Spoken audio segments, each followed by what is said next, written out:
So I thought this was really fascinating. Doctors have been working on a test to find out if elderly patients will die within 30 days. And the reason they're doing this is so that they can decide what kind of treatment people want. Do they want to just send people home so that they can be with their loved ones? Do they want to try experimental medicines, things of that nature? So we've got a little more info for you.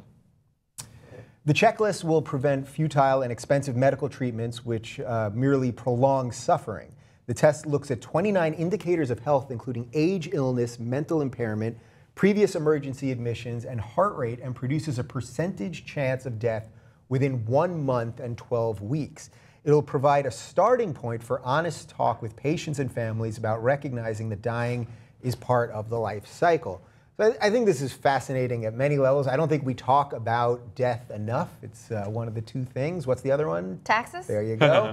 That we all have to do in life, and it is part of the circle of life. So this actually seems pretty interesting to me. In my own personal life, with two of my grandmothers, they both sort of had beautiful endings where we had a week with them and everyone was able to be there.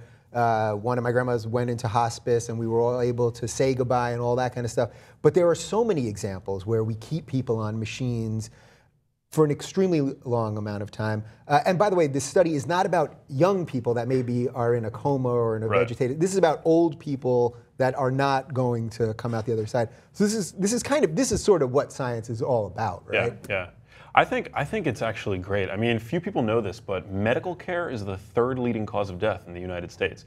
There are literally 12,000 people a year that die due to unnecessary surgeries. And so at the end of a person's life, if we're able to say, okay, look, enough is enough, we're not going to try anything too crazy, we're going to let this person live out the rest of their natural life, then I think that's a good thing. Yeah. I just worry that we would never see this happen in the United States. This is a British initiative and or a UK initiative. And the truth of the matter is we have this weird kind of concept in America of push until the end. The idea that assisted suicide is completely against the law, except where, in Oregon, I think is one of the only states. Yeah. Maybe there's a couple of others now where, and not even assisted suicide, but what's the word I'm looking for? Death by dignity, isn't that? Death by dignity is what they have in Oregon. That's kind of the bill. That is a step in the right direction. I think that this is a no-brainer step in the right direction, but I bet you if we tried to pass a law like that, people would really push back. Yeah, so why is it that the religious people, the ones that believe in heaven, right, the ones that believe in the afterlife, are also the people that want to keep everybody on machines?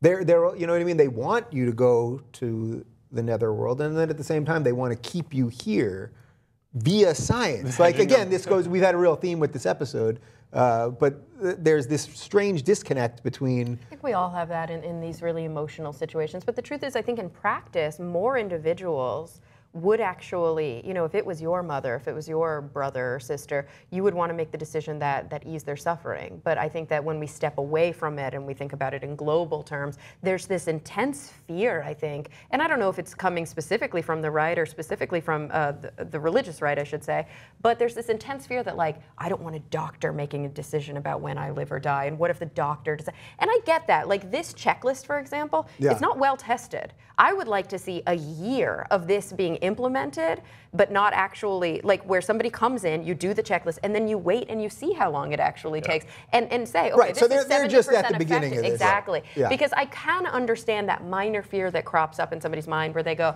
oh, well, my grandma came in and she could have lived 5 more years, but that doctor decided that she didn't deserve any more treatment, and who is he to do that? So I get that concern, but at the same time, this idea of dying with dignity, I think is such an important thing that we need to be exploring. I want that. I think back to your point, I feel like they're just hedging their bets, just in case their idea of a heaven is just a lifelong delusion. Because they're pretty into it until the end. They really believe it. Push comes to shove.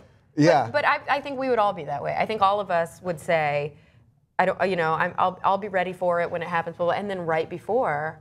Have you ever watched somebody die? Yeah. It's a really intense experience, and it's not uncommon for in those final throes people to go I'm really scared. Yeah. Of course you're scared. Yeah. That's what everybody's thinking about their whole lives. It's something to be afraid of. And so at the very end you might, no, I changed my mind. This isn't what I want. Unfortunately, that's where life takes you. Yeah. Do you think part of the thing that will muck this whole thing up, we need to obviously find out a little more of the evidence of how this will all work, is the fear of the legal stuff, which I think is partly what you were alluding to there, that people are going to sign something and say, okay, I'm going to let them go home. And then after 30 days, someone's going to still be alive. And then they're going to go, all right, now we're going to be in a lawsuit. Like, this is just where I think partly that's why we don't have the proper discussion about death and circle of life, because then lawyers get involved and everybody fights about everything. The bureaucracy of death, the business of death, yeah, it's crazy.